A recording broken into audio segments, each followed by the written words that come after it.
যা হোক, আপনাদেরকে একটু জুম করে দেখানোর চেষ্টা করছি সেই রাধা গোবিন্দ দেবজিকে। দেখুন, আপনারা যারা ঘরে বসে এই ভিডিওটি দেখছেন, আপনাদের নয়ন মনকে আপনারা ধন্য করুন এই গোবিন্দ দেবজি দর্শন করে।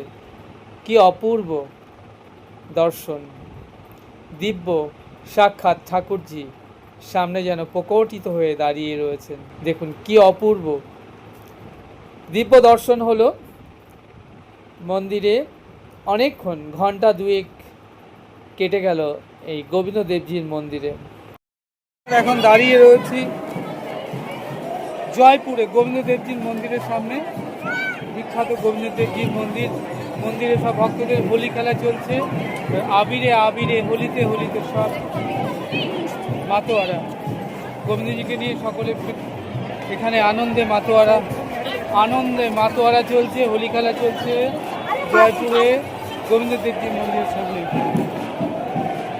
রাজস্থান ট্যুরে এখন আমাকে দেখছেন, আমি শ্যামসুন্দর রয়েছি আদি গোবিন্দ দেবজির মন্দির জয়পুরে।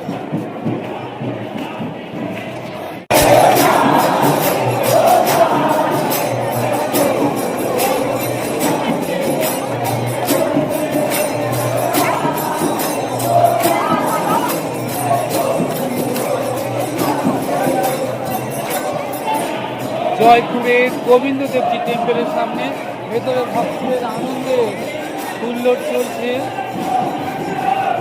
ভজন কীর্তন চলছে আর দোল হোলি খেলা চলছে। অপূর্ব সুন্দর দৃশ্য গোবিন্দ দেবজির মন্দিরে।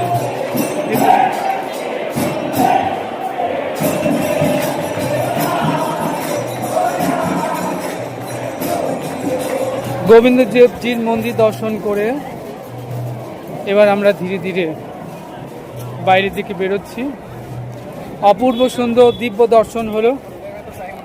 বৃন্দাবনের সেই গোবিন্দজি, কালা পাহাড় যখন বৃন্দাবনের চূড়াগুলো ভেঙে দিচ্ছিল, সেই সময় গোবিন্দ দেবজিকে গুপ্তভাবে এই জয়পুরে এনে রাখা হয়। সেই থেকে শত শত বছর ধরে পূজিত এবং সেবিত হচ্ছেন জয়পুরে আদি গোবিন্দ দেবজি।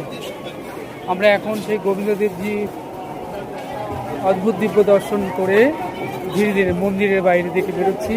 বাইরে এখনো অজস্র ভক্ত, অগণিত ভক্ত প্রত্যেক দিন সকাল 6:30 থেকে 12টা এবং 5টা থেকে রাত 9টা পর্যন্ত